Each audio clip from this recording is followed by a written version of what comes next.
සංඝයා වහන්සේගේ ආශිර්වාද ලබා ගැනීම සඳහා තමන්සා අයිතිවාසිකම් පුදුමයන් ආරක්ෂා කර දීම සුරක්ෂිත කිරීම ඒ වගේම ඒවා ලබා ගැනීම සඳහා අප කැප වෙලා සිටින පිරිසක් තමයි විවිධ සංවිධාන නියෝජනය කරමින් මේ ස්ථානවල සහභාගී වෙන්නේ.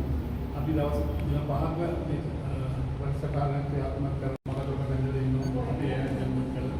ඒ නිසා අපි මහා මේ සංඝරත්නයේ ආශිර්වාදය ලබා ගැනීම සඳහා මා ගෞරව පාද නමස්කාර පූර්වක ආරාධනා කරනවා.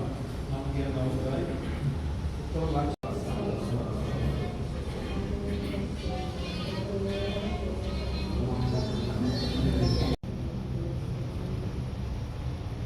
බුද්ධං සරණං ගච්ඡාමි ධම්මං සංඝං සරණං ගච්ඡාමි ဒုတိယံ පි බුද්ධං සරණං ගච්ඡාමි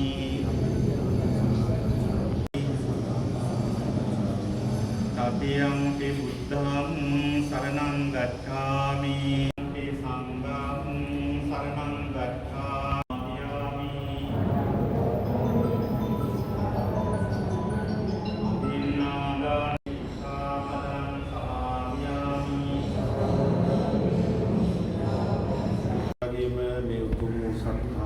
සිද්ධ කරන්න ප්‍රධානත්වයේ දරන සියලුම පින්වත්නි අද විශේෂ දිනයක් වශයෙන් අපි ලංකාවේ විවිධ ප්‍රදේශවල මහා සංඝ රත්නය එක්රාස් වෙලා වගේ මාතේගේ පින්වත් බෞද්ධ පින්වත් පිරිස එක්රාස් වෙලා අපේ උතුරු ප්‍රදේශයේ සිංහල සහ බෞද්ධ සිංහල දමිළ බෞද්ධ ජනතාවට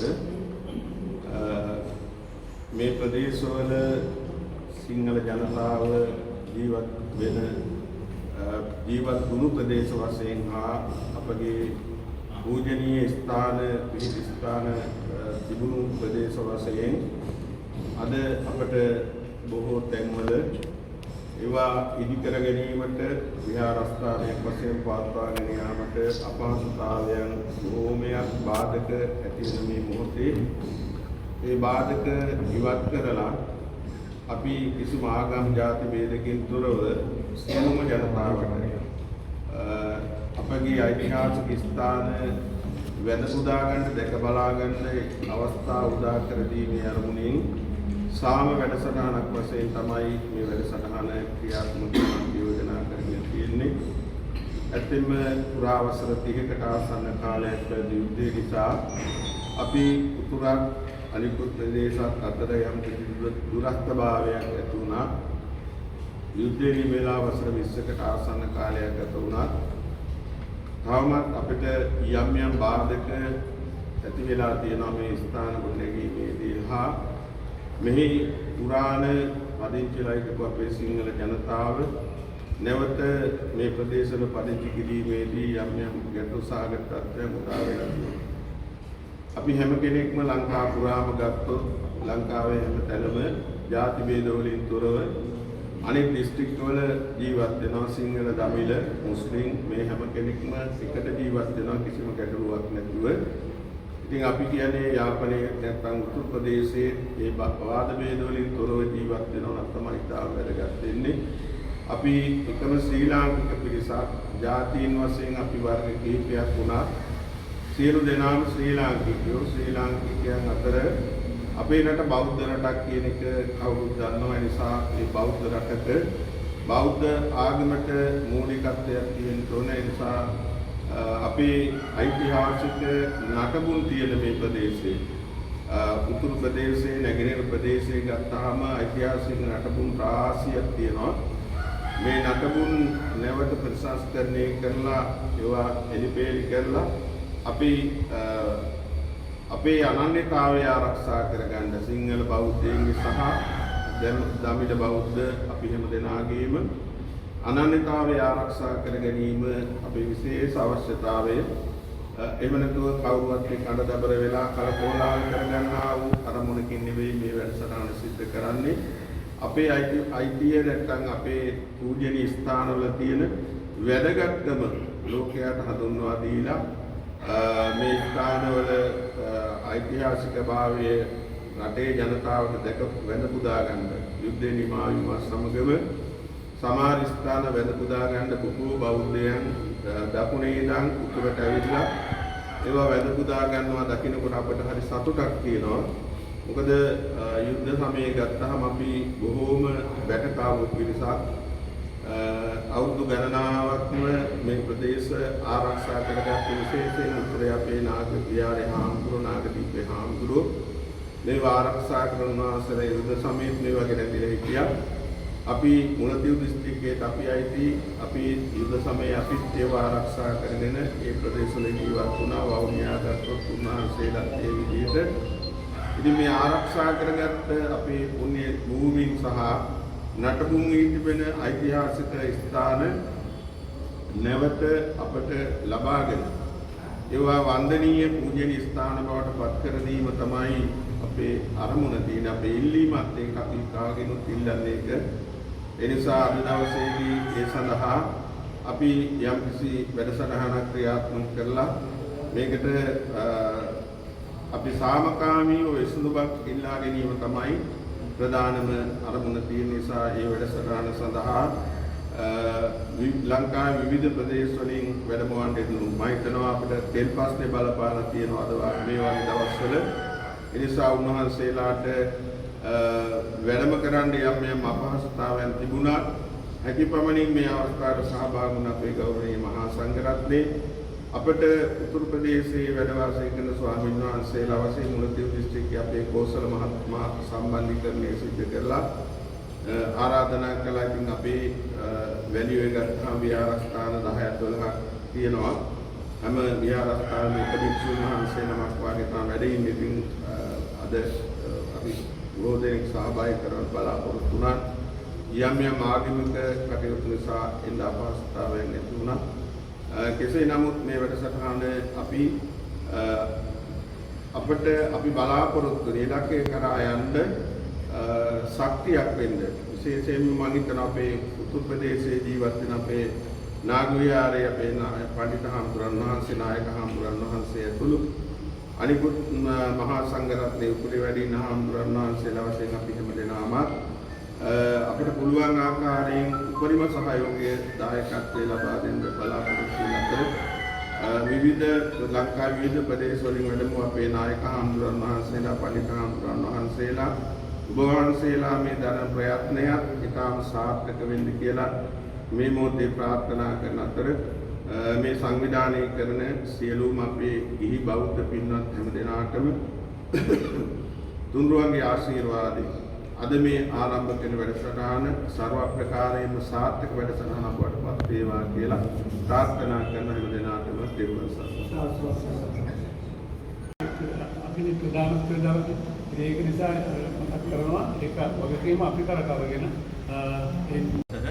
අපේ කෝසල පත්‍රයේ මැතිතුමන් ඇතුළු සියලුම සංවිධානවල මහත්මීන් ඇතුළු පාරමිත පින්වත්නි විශේෂයෙන් අද දිනයේ තුල මේ සාමපාද යාත්‍රාවක් පවත්වාගෙන මේ උතුරේ උරුමයන් හැටියට විශේෂයෙන් අපේ අවුරුදු 2500 ඉතිහාසයක් කියවෙන ලාංකීය අපේ පරපුරේ මේ මම හිතන්නේ උතුරු ප්‍රදේශයෙන් තමයි අපේ බෞද්ධ ආගමේ මූලාරම්භය සිද්ධ වුණේ.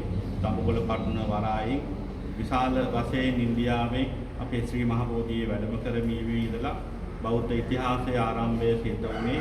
ඒ වගේම නාගදීප රජමහා විහාරස්ථානයේ බුදුරජාණන් වහන්සේගේ පාපහසර ස්ථාන නියෝජනය වෙන බෞද්ධ ගුරුවරයෙක්. ඒ වගේම අපේ සියලුම ලාංකිකයන් හැටියට අපි මේ ප්‍රදේශවල සියලු ජනතාව සිංහල, දමිළ, මුස්ලිම් මේ සියලු ජනතාව බොහොම සමගි සම්පන්නව ඈත අතීතයේ ඉඳලා සිටිය ප්‍රදේශයක්.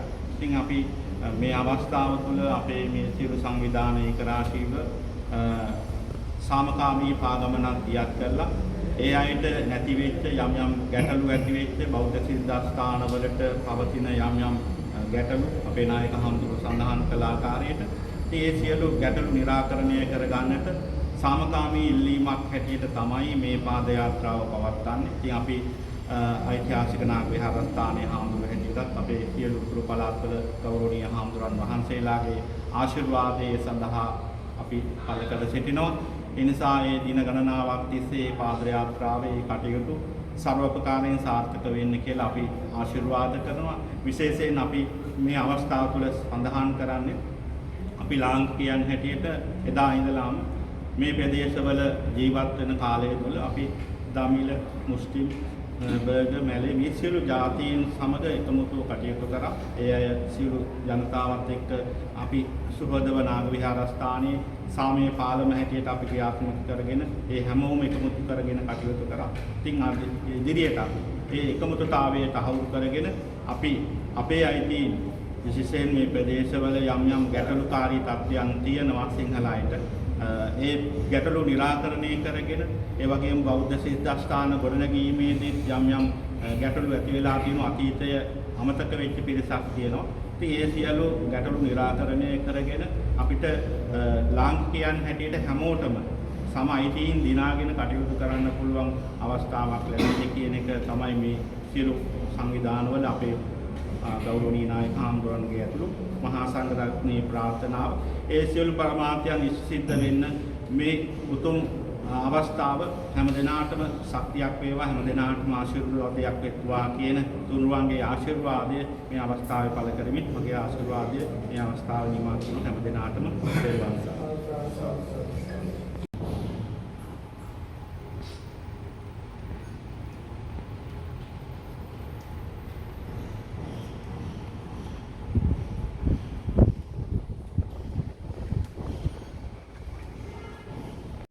எல்லோருக்கும் வணக்கம்.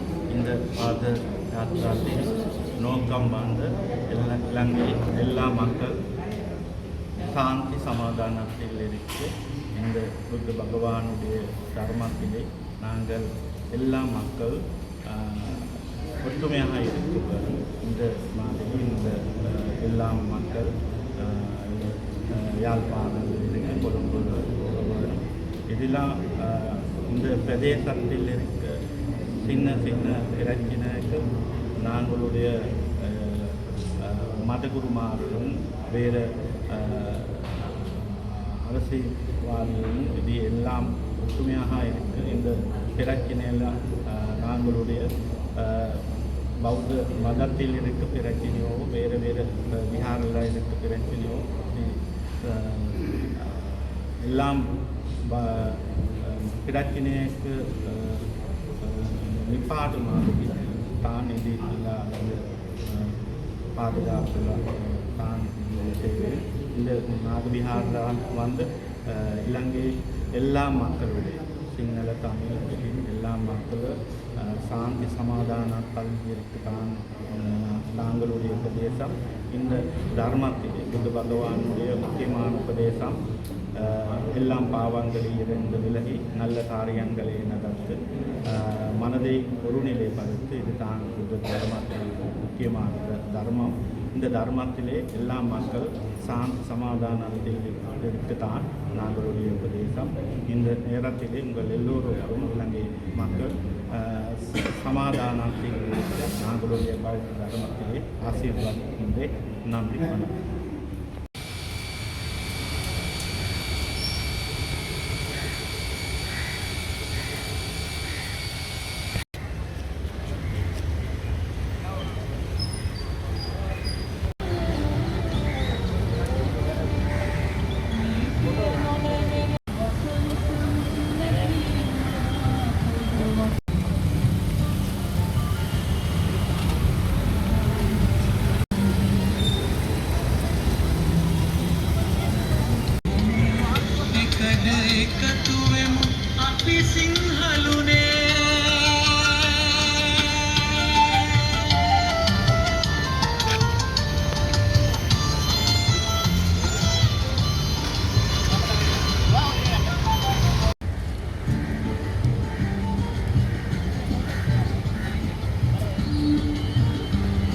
යවනද?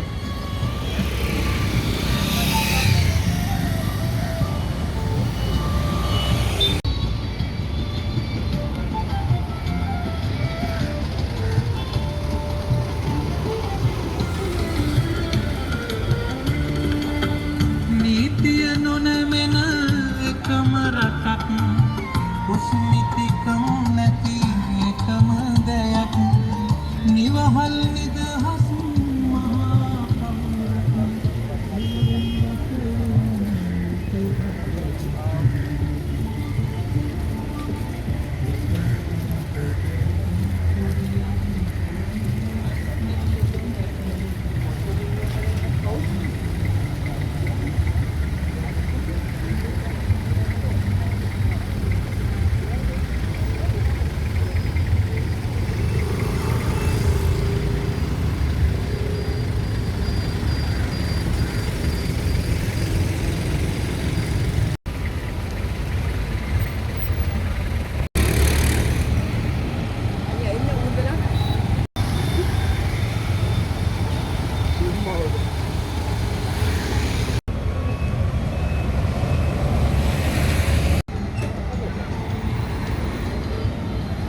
පමණක් බුද්ධිය වපුරන